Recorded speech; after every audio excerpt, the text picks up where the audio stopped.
നമസ്കാരം. ഇന്നൊരു കഥ പറയണ ഇവിടെയെങ്ങുമല്ല, വിദേശത്താട്ടോ. അമേരിക്കയിലെ അരിസോണ എന്ന് പറയുന്ന സ്ഥലത്ത് ജെസിക എന്ന് പറയുന്ന ഒരു പെൺകുട്ടിയുടെ കഥ ഞാൻ പറയാം. അത് കഴിഞ്ഞിട്ട് ബാക്കി പറയാം. അതായത് ജെസിക എന്ന് പറയുന്നത് രണ്ട് കൈകളും ഇല്ലാത്ത ഒരു പെൺകുട്ടിയായിട്ട് ഒരു മാതാപിതാക്കൾക്ക് ജനിച്ചു കേട്ടോ.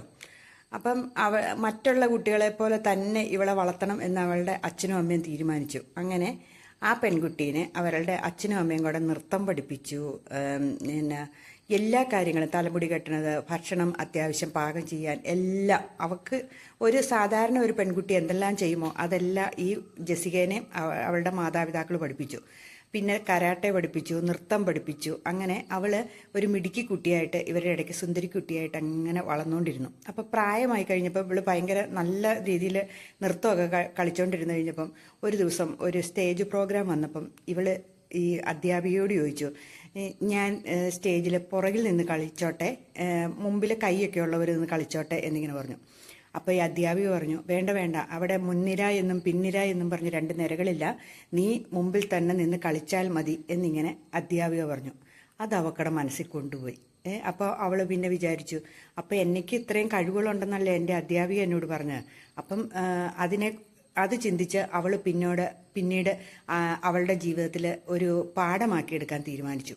അങ്ങനെ അവൾ സൈക്കോളജി പഠിക്കാൻ തീരുമാനിച്ചു. അങ്ങനെ അതിലെല്ലാം ഉന്നത വിജയങ്ങൾ നേടി.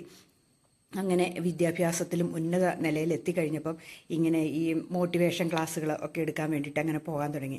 അങ്ങനെ ഒരു ആയിരക്കണക്കിന് ആളുകൾ തിങ്ങി നിൽക്കുന്ന ഒരു സ്റ്റേഡിയത്തിൽ വെച്ച് ഇവൾ മോട്ടിവേഷൻ ക്ലാസ് എടുത്തുകൊണ്ടിരുന്നപ്പം ഒരാൾ അതിനകത്തുനിന്ന് എഴുന്നേറ്റ് നിന്നിട്ട് ഇവളോട് ചോദിച്ചു, ജെസിക എല്ലായിടത്തും വിജയിച്ചല്ലോ ജെസിക, ഇനി വിമാനം ഓടിക്കാൻ ജെസികയ്ക്ക് താല്പര്യമുണ്ടോ എന്ന് ചോദിച്ചു.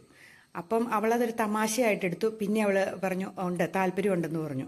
അപ്പം അയാൾ പറഞ്ഞു, എങ്കിൽ ശരി എന്നിങ്ങനെ പറഞ്ഞു. അതിനു വേണ്ടിയിട്ട് അവൾ പ്രാക്ടീസ് ചെയ്തു. അങ്ങനെ ലോകത്തിലെ ആദ്യത്തെ രണ്ട് കൈകളും ഇല്ലാത്ത പെൺകുട്ടി വിമാനവും പറത്തി എന്നാണ് പറയുന്നത്. ജെസികയുടെ ഇത് നമുക്ക് അടിച്ചു നോക്കിയാൽ കാണാം. അവളുടെ പുസ്തകങ്ങളൊക്കെ ഇറങ്ങിയിട്ടുണ്ട് ജെസികയുടെ കേട്ടോ. നമ്മളിൽ പലരും ഇല്ലേ, എന്തെങ്കിലും ഒരു ചെറിയ പ്രശ്നങ്ങൾ വന്നിട്ടുണ്ടെങ്കിൽ നമ്മളവിടെ തൊട്ടാവാടിയെ പോലെയാണ്. അവിടെ കൂടിയിരിക്കൂലേ. നമ്മളൊന്നിനും ചെയ്യാൻ പിന്നെ അയ്യോ എനിക്ക് അങ്ങനെയില്ല, എനിക്കിങ്ങനെയില്ല.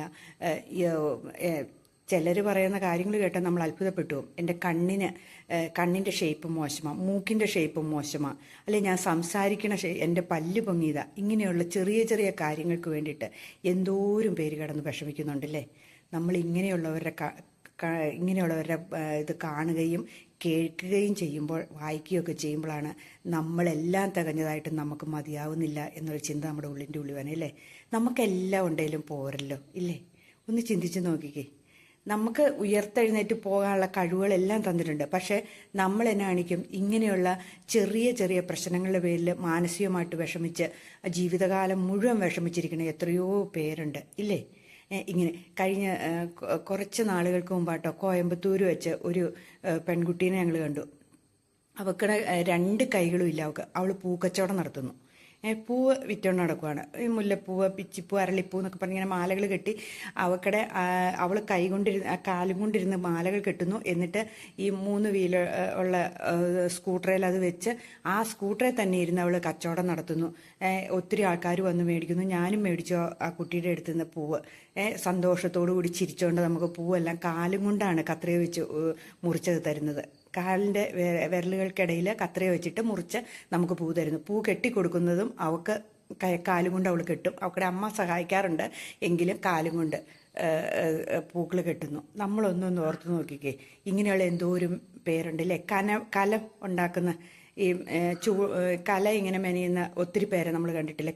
രണ്ട് കൈകളും ഇല്ലാണ്ട് കാലും കൊണ്ട് കല ഉണ്ടാക്കുന്നവരെ. ഞാൻ ഈ കാർഷിക മേളയുടെ എക്സിബിഷൻ ഒരാളെ കണ്ടതാണ്. തൊടുപുഴ കാർഷികമേള വന്നപ്പം ആ എക്സിബിഷൻ ഒരാൾ രണ്ട് കൈകളും ഇല്ല, കാലും കൊണ്ട് കല ഉണ്ടാക്കുന്ന ഒരാൾ. നമ്മളിങ്ങനെ ഓർത്തു നോക്കിയാൽ ഏത് സാഹചര്യത്തെ അതിജീവിക്കാൻ പറ്റുന്ന എന്തൊരു പേരുണ്ടല്ലേ. അതേപോലെ എനിക്കറിയാവുന്ന എൻ്റെ കൂട്ടുകാരിയുടെ ഒരു ഫ്രണ്ടാണ്. പുള്ളിക്കാരിക്ക് രണ്ട് കൈ പോളിയോ വന്ന് തളർന്നു പോയതാണ്. കാലും കൊണ്ടാണ് എഴുതുന്നത്. പുള്ളിക്കാരി ബാങ്കിൽ SBIയിലെ ജോലി ചെയ്യാണ്. എനിക്ക് തോന്നുന്നു കേരളത്തിലല്ലെന്ന് തോന്നുന്നു. എങ്കിലും ജോലി ചെയ്യുന്ന ഒരു കൂട്ടുകാരി അതിൻ്റെ കൂടെ ഇങ്ങനെ നടന്നുള്ള ഫോട്ടോയൊക്കെ കാണാം.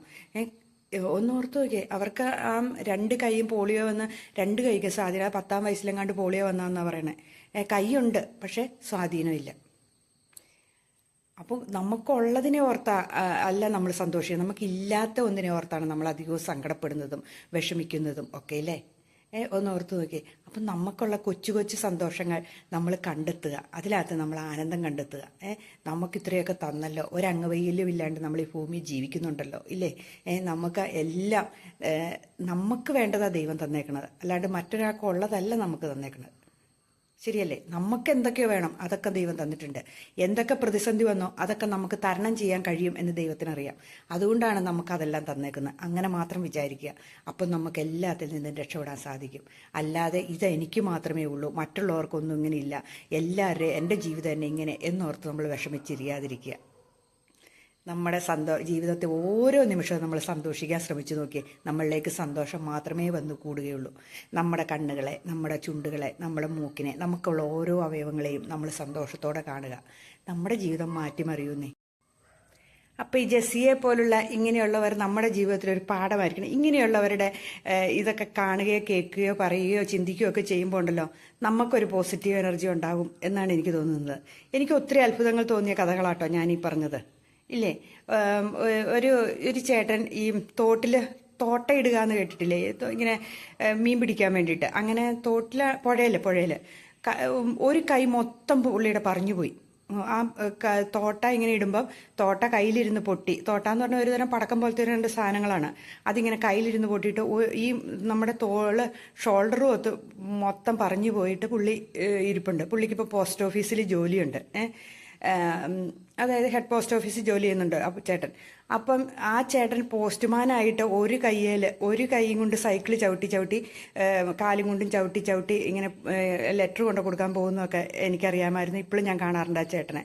അപ്പം നമ്മളൊന്നും ഓർക്കും, നമുക്ക് ആ ചേട്ടൻ ഇപ്പോഴും പറയും അങ്ങനെ ഒരു അംഗവൈകല്യം ഉള്ളതുകൊണ്ടാണ് പുള്ളിക്ക് ജോലി കിട്ടിയത്. അംഗവൈകല്യത്തിൻ്റെ പേരിലാണ് അന്ന് ജോലി കിട്ടിയത്. അപ്പം ഇപ്പോൾ കാണുമ്പോൾ പറയും അങ്ങനെ ഒരു തോട്ട പൊട്ടിയതുകൊണ്ട് എൻ്റെ ജീവിതം രക്ഷപ്പെട്ടു എന്നിങ്ങനെയാ ചേട്ടൻ പറയും. എനിക്ക് കുറേ വേദനകളൊക്കെ അനുഭവിക്കേണ്ടി വന്നു, എന്നാലും എൻ്റെ കുടുംബം രക്ഷപ്പെട്ടു. എൻ്റെ കൈ പോയതുകൊണ്ടല്ലേ എനിക്കിങ്ങനെ ഒരു ജോലി കിട്ടുക, അല്ലെങ്കിൽ ഇന്നും കൂലിപ്പണിയും ചെയ്ത് നടക്കേണ്ട വരുമായിരുന്നു എന്നിങ്ങനെ ആ ചേട്ടൻ ഞങ്ങളോട് പറയാറുണ്ട്. അപ്പം ഓരോരുത്തർക്കും ഓരോ സാഹചര്യങ്ങൾ അത് സന്തോഷത്തോടെ അങ്ങ് സ്വീകരിക്കുക, അതാ വേണ്ടത്. അതല്ലേ വേണ്ടത്. ഇനിയിപ്പോൾ ക്രിസ്മസ് ഒക്കെ വരുവാണ്. ഇനി ഡിസംബർ തീരാൻ പോവുകയാണ്. 2024 ബൈ പറയേണ്ട സമയമായി. അപ്പം എല്ലാവരും നമ്മുടെ ഈ 2024 എന്തെങ്കിലും കുറവുകളോ കുറ്റങ്ങളോ ഒക്കെ നമ്മുടെ ഭാഗത്തു നിന്നുണ്ടായിട്ടുണ്ടെങ്കിൽ അത് എങ്ങനെ പരിഹരിക്കാം, ഇനി 2025 ഇതിലും മെച്ചമുള്ള ഒരു വർഷമായിരിക്കാൻ നമുക്ക് ശ്രമിക്കാം അല്ലേ. ഇനി കുറച്ച് ദിവസങ്ങളും കൂടെ ഉള്ളൂ നമ്മുടെ മുമ്പിൽ അല്ലേ. അപ്പം നമുക്ക് 2025 നല്ല നല്ല തീരുമാനങ്ങൾ എല്ലാവർക്കും എടുക്കാൻ സാധിക്കട്ടെ. എല്ലാവരുടെയും ജീവിതം സന്തോഷമുള്ളതായിരിക്കട്ടെ, സമാധാനമുള്ളതായിരിക്കട്ടെ എന്ന് ഞാൻ ആശംസിക്കുന്നു. അപ്പോൾ ഇന്നത്തെ വീഡിയോ ഞാൻ വൈൻഡപ്പ് ചെയ്യുകയാണ്. Bye bye.